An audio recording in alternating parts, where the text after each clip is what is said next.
we're talking about SaaS then, and at a high level then, what do you think is different about marketing as a SaaS business then, perhaps compared to non-SaaS businesses? Well, two things. You have to earn their business usually every year or every couple of years because, it's not on premise to go old school where they buy a license or a software and you run it. It's in the cloud. It's an application in the way they're thinking about it. And you're constantly really showing and proving value. And that requires a different type of communications, a different type of how you support and enable your customers. And that's why I said you typically have a team, some form of customer success, et cetera.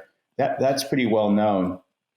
But I'll step back, Matt, just a little bit, just to maybe give some differences in how you go about that. In those earlier phases, the leadership team, my colleagues, VCs, CEOs, they would want to put in a playbook that says, here's how you build pipeline and demand. And a lot of it's lead based because, well, sometimes they don't really care how it's built, but that's what they want. They want outputs because you're hiring salespeople. In those beginning phases, what I learned is that you really want to go out and, as you build your go-to-market value and your story, and define and narrow in, home in on those use cases that are going to help you get to the next phase where customers see the problem and you become the solution for that. The first thing is you want to go out and try to find who are the advocates in this space, in this market. And it may be new, so you may have to pull them from the periphery, but you really want to be able to talk to those people who are the influencers.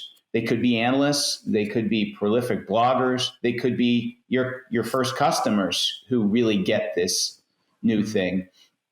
It could be prospects. So you may not be a customer, but they really get it. You want to bring them onto your team, so to speak, and you want to work with them to get all of that right, to get the go-to-market, to make sure you're communicating the right things and the right value, because then they become advocates and that builds from there.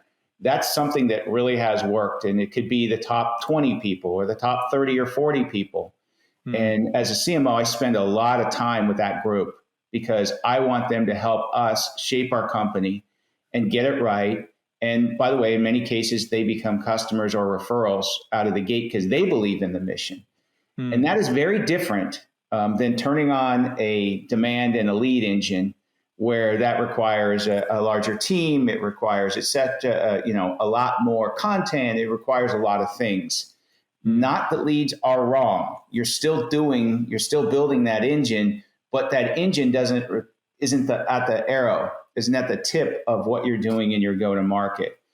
And if you've done this right and you're working in market and you're understanding what the drivers are, you're also not trying to serve, as we talked about earlier, 10 different segments. You want to get 2, 3, 4 segments that your use case matches, that you can really get traction and focus on not just winning business, but adoption, usage, and ultimately advocacy, because that's how you build. It's so much easier to build when people tell other people.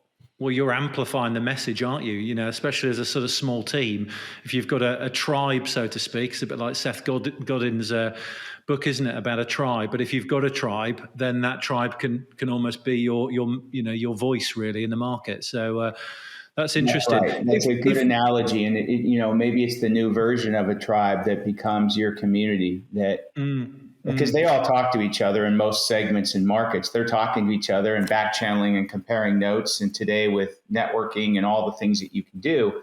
So that stage is often skipped because you're being so literal about, you can get caught in that trap, and everybody wants to build funnels and all of these things, which are really important. Please, I know that's so important, but you have to get traction. And that can be as simple as product market fit. Shouldn't say simple, but a maniacal focus to the right use cases, to the right market segments, and then building the advocacy around the people that can help you get through that phase and get your product more into adoption and advocacy and people talking about it.